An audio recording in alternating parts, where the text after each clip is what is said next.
Hello friend, જય શ્રી કૃષ્ણ. સ્વાગત છે તમને બધાને મારી ચેનલ આશા કિચનમાં.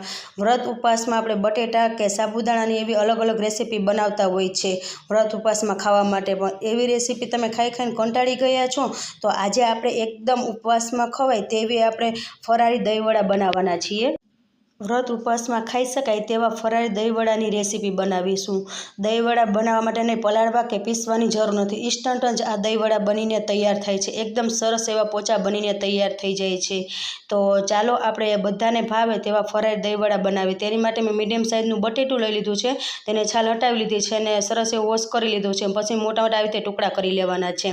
હવે છે તે મેં મોરૈયો લીધો છે. મોરૈયો અડધી વાટકી જેટલો મોરૈયો લીધો છે. તેને તમે સાંબો પણ કહી શકો છો. અને આ મોરૈયો છે સરસ રીતે સાફ કરીને પછી જ તેનો આપણે ઉપયોગ લેવાનો છે. હવે આ મોરૈયાને છે તે આપણે એક મોટું બાઉલ લેવાનું છે. મોટા બાઉલમાં છે તે આ મોરૈયો છે તે આપણે ટ્રાન્સફર કરી દેવાનો છે અને તેમાં પાણી એડ કરી દેવાનું છે. પાણી એડ કરીને તેને 2 થી 3 પાણી સરસ રીતે આપણે વોશ કરી લેવાનું છે. આ મોરૈયામાં છે તે સાફ કરી લેશું તો વધારે જે ધૂળ કચરો હોય તે નીકળી જાય. જો મોરૈયાને મેં 2 થી 3 પાણી સરસ રીતે વોશ કરી લીધો છે અને તેમાં થોડુંક આવી રીતે પાણી રાખી દીધું છે. હવે કુકર લઈ લીધું છે. તેમાં જે આપણે મોરૈયો છે તે સાફ કરીને રાખ્યો છે 2 થી 3 પાણી વોશ કરીને તે મોરૈયો છે તે આપણે કુકરમાં છે તે ટ્રાન્સફર કરી દેવાનો છે. અને સાથે છે મેં આપણે જે બટેકા લીધા હતા તેને જે મોટા મોટા આપણે ટુકડા કરીને રાખ્યા છે આવી રીતે મોટા ટુકડા કરી તે આપણે બટેટાના ટુકડા છે તે એડ કરી દેવાના છે. આવી રીતે મોટા ટુકડા કરવાથી આપણે મોરૈયા સાથે બટેટા પણ સરસ એવા બફાઈ જશે. હવે તેમાં 1 વાટકી જેટલું મેં પાણી લીધું છે. આપણે મોરૈયો છે તે અડધી વાટકી લીધું છે. એક્ઝેક્ટ તેનાથી ડબલ પાણી આપણે લેવાનું છે. અડધી વાટકી જેટલું મોરૈયું લીધું છે તો 1 વાટકી જેટલું આપણે પાણી લેવાનું છે. હવે આવી રીતે બટેકા અને મોરૈયા સરસ રીતે આવી રીતે મિક્સ કરી લેવાનું છે અને કુકરનું ઢાંકણ આપણે બંધ કરી દેવાનું છે. કુકરનું ઢાંકણ આપણે બંધ કરીને તેને 3 વિસલ જેટલી આપણે વગાડી લેવાની. ત્યાં સુધીમાં આપણે ફરાળી દહીંવડાની આપણે ફરાળી ચટણી બનાવવાના છીએ. તેની માટે એક મિક્સર જાર લીધું છે અને મેં 2 ચમચી જેટલા છે તે સિંગદાણા લીધા છે. મેં કાચા લીધા છે. તમે શેકેલા પણ લઈ શકો છો. હવે તેની સાથે 2 મરચાં લીધા છે. તમારે તીખા જોઈએ તે પ્રમાણે તમે મરચાં વધારે ઓછા લઈ શકો છો. મરચાંનું છે આવી રીતે આપણે મોટું મોટું કટ કરી લેવાનું છે. જો તમારે મોરા હોય તો તમે વધારે પણ લઈ શકો છો. હવે એક આદુનો ટુકડો લીધો છે. તેને આવી રીતે આપણે કટ કરી લેશું. સાથે 1 વાટકી જેટલા છે મેં લીલા ધાણા લીધા છે. તમારે જો દાંડરા સહિત લેવાય તો તમે તે પણ લઈ શકો છો. હવે તેમાં અડધી ચમચી જેટલું નમક લેશું સ્વાદ પ્રમાણે. અડધી ચમચી જેટલું છે તે જીરું લેવાનું છે અને 1 ચમચી જેટલી છે તે મેં ખાંડ લીધી છે. હવે અડધું છે તે આપણે લીંબુ છે તે એમાં નીચોવી દેવાનું છે. લીંબુની જગ્યાએ તમે દહીં પણ લઈ શકો છો. જો લીંબુ સરસ એવું નીચોવાઈ ગયું છે હવે તેમાં આપણે થોડુંક એવું પાણી એડ કરવાનું છે. વધારે એડ નથી કરવાનું, થોડું જ એડ કરવાનું છે. પાણી એડ કરીને ઢાંકણ બંધ કરી દેવાનું છે. ઢાંકણ બંધ કરીને આપણે તેને ચટણીને પીસી લેવાની છે. ચટણી સરસ એવી પીસાઈ ગઈ છે. જો ચટણી સરસ એવો કલર પણ આપણે આવ્યો છે. હવે એ ચટણીને છે આપણે એક વાટકીમાં છે તે આપણે લઈ લઈશું. તમે જોઈ શકો છો આમાં આપણે કોઈ પણ જાતનું ફૂડ કલર એડ નથી કર્યો પણ ચટણીનો કલર એકદમ સરસ એવો ગ્રીન આવ્યો છે. તેમાં આપણે લીલા ધાણા અને મરચાંની જે આપણે ચટણી બનાવી છે. ચટણી સરસ એવી તૈયાર થઈ ગઈ છે. હવે તેને સાઈડ પર રાખી દઈએ. જે આપણે બટેકા અને મોરૈયાના બફા રાખે છે તેને આપણે ચેક કરી ઢાંકણ છે તે ખોલી લેવાનું છે. હવે જો મોરૈયા બટેટા સરસ એવા આપણે બફાઈ ગયા છે તેની વિસલ એની રીતે જ આપણે નીકળવા દેવાની છે. જો સરસ એવા આપણે બફાઈ ગયા છે. બટેટા પણ સરસ એવા બફાઈ ગયા છે. હવે છે આપણે એક મિક્સર જાર લેવાનું છે. જેમાં જે આપણે મોરૈયા અને બટેટા બાફેલા છે તેમાં આપણે તે લઈ લેવાના છે. અને એકવાર ફ્રેન્ડ્સ તમે આ દહીંવડા બનાવશો ફરારી તો તમે દર વખતે ઉપવાસમાં ફરારી દહીંવડા જ બનાવશો. એટલા ટેસ્ટી એકદમ પોચા બનીને તૈયાર થાય છે. જો આવી રીતે સરસ રીતે ચમચાએ મિક્સ કર્યું છે. હવે તેમાં આપણે થોડાક મસાલા છે તે એડ કરીશું. અડધી ચમચી જેટલું છે તે મેં ફરાળી નમક લીધું છે અને અડધી ચમચી જેટલો છે કારા મરીનો પાવડર લીધો છે. ફ્રેશ મરીના જ લેવાના છે. અને 2 ચમચી જેટલો છે આદુ મરચાંની પેસ્ટ છે તે લીધી છે. જો તમારે મરચાં પસંદ ના હોય તો તમે તેને સ્કીપ પણ કરી શકો છો. અડધી વાટકી જેટલા છે લીલા ધાણા છે તે એડ કરી દેશું. અને આ ફરાળી દહીંવડા એકદમ વધુ ટેસ્ટી બનાવવા માટે 2 ચમચી જેટલા મેં કિસમિસ લીધા છે અને 1 ચમચી જેટલા છે કાજુના ટુકડા લીધા છે તે એડ કરી દેશું. હવે બધું સરસ રીતે આપણે મિક્સ કરી લેવાનું છે. આમાંથી તમને જે વસ્તુ પસંદ ના હોય તે તમે સ્કીપ પણ કરી શકો છો. તો પણ એકદમ ટેસ્ટી એવા આપણા દહીંવડા બનીને તૈયાર થઈ જાય છે. ચમચાથી મિક્સ કરી હવે હાથેથી આવી રીતે સરસ રીતે આપણે મિક્સ કરી લેવાનું છે. જો હાથે સરસ એવું આવી રીતે મેં મિક્સ કરી લીધું છે ત્યાં સુધી આપણે જો તમને થોડો પણ વિડીયો પસંદ આવે તો વિડીયો લાઇક કરજો, શેર કરજો અને ચેનલ પર ન હોય તો ચેનલને સબસ્ક્રાઈબ કરવાનું ભૂલતા નહીં અને મને સપોર્ટ જરૂરથી આપજો. જો સરસ એવું થઈ ગયું છે, હવે આપણે ચમચીથી છે થોડોક લૂ હાથમાં લઈ લેવાનું છે અને હાથ છે પહેલેથી જ આપણે તેલવાળા કરી લેવાના છે, જેથી આપણું મિશ્રણ છે તે હાથમાં ચોટે નહીં. જો આવી રીતે સરસ એવો બોલ્સ વારી લેવાનું છે. અને જો તમને આવી રીતે કરવો હોય તો તમે આવી રીતે પણ ટીકી જેવું થોડુંક આપી શકો છો, અથવા તમારે ગોળ બોલ્સ જેવા કરવા હોય તો તમે તે પણ કરી શકો છો. જો આવી રીતે મેં ગોળ છે તે કરી લીધા છે. તેવી જ રીતે તમને બીજું પણ છે તે કરીને બતાવી દઉં.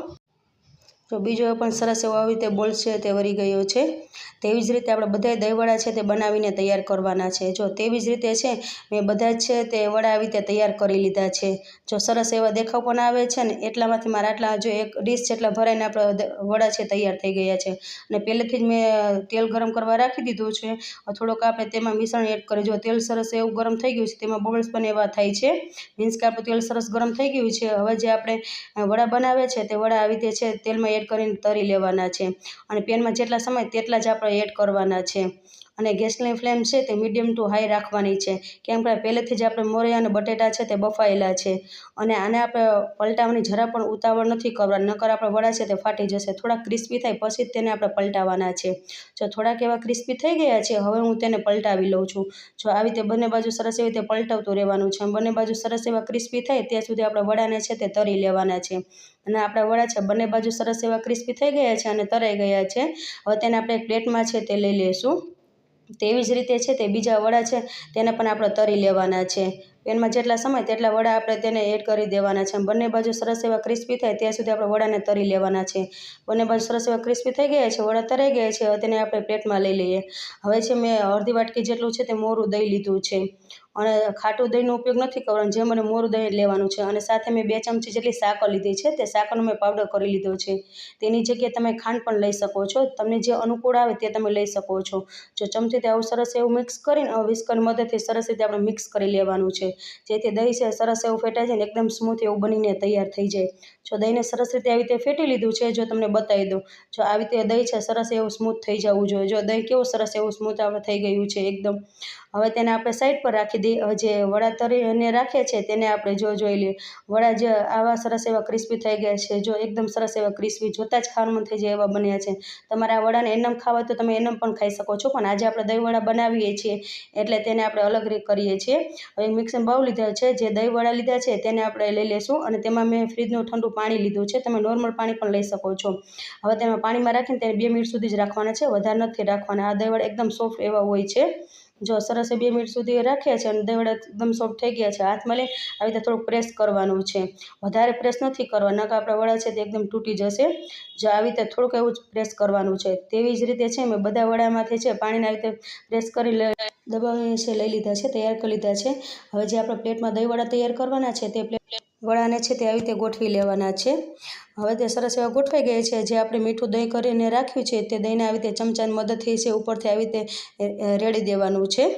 હવે તેની ઉપર છે જે આપણે મેં ચટણી બનાવી છે ખજૂર આંબલીની, તે ચટણી આવી રીતે ઉપર આપણે વડા ઉપર આવી રીતે રાખી દેવાની છે. તેવી જ રીતે જે આપણે ફરાળી ગ્રીન ચટણી બનાવી છે તેને પણ આવી રીતે વડા ઉપર આવી રીતે રાખી દેવાની છે. બધા વડા ઉપર આવી રીતે રાખી દેવાની છે. બધા વડા ઉપર મેં આવી રીતે રાખી દીધી છે. હવે તેમાં છે ઉપરથી છે મેં ચાટ મસાલો લીધો છે, તે ચાટ મસાલો છે તે સ્પ્રિંકલ કરી દઉં છું. હવે તેમાં લાલ મરચું પાવડર લીધું છે તે સ્પ્રિંકલ કરી દઉં છું. જો તમે લાલ મરચું પાવડર એડ નાખો તમે સ્કીપ પણ કરી શકો છો. અને સાથે શેકેલ જીરું લીધું છે, તેનો પાવડર આવી રીતે સ્પ્રિંકલ કરી દેવાનો છે. અને મેં ફરાળી ચેવડો લીધો છે, તે ઉપર આવી રીતે વડા ઉપર રાખી દઉં છું. જો તમે ફરાળી ચેવડો ન લેવો હોય તો તમે તેને સ્કીપ પણ કરી શકો છો. અને થોડાક દાડમના દાણા લીધા છે, તેને આપણે સ્પ્રિંકલ કરી દેવાના છે. ઉપરથી છે થોડાક લીલા ધાણા લીધા છે, તેને સ્પ્રિંકલ કરી દઈશું, તેનાથી દેખાવ એકદમ સરસ એવો આવે છે. તો તૈયાર છે આપણે એકદમ ફરારી પોચા ટેસ્ટી એવા ફરારી દહીં વડા. તમને આ દહીં વડાની રેસીપી કેવી લાગી તે મને કોમેન્ટમાં જરૂરથી જણાવજો, જેથી હું તમને બધાને થેન્ક્સ કહી શકું. આ રેસીપીમાં બસ આટલું. ફરી મળશું એક નવી રેસીપી સાથે. ત્યાં સુધી જય શ્રી કૃષ્ણ બધાને, એન્ડ થેન્ક્સ ફોર વોચિંગ.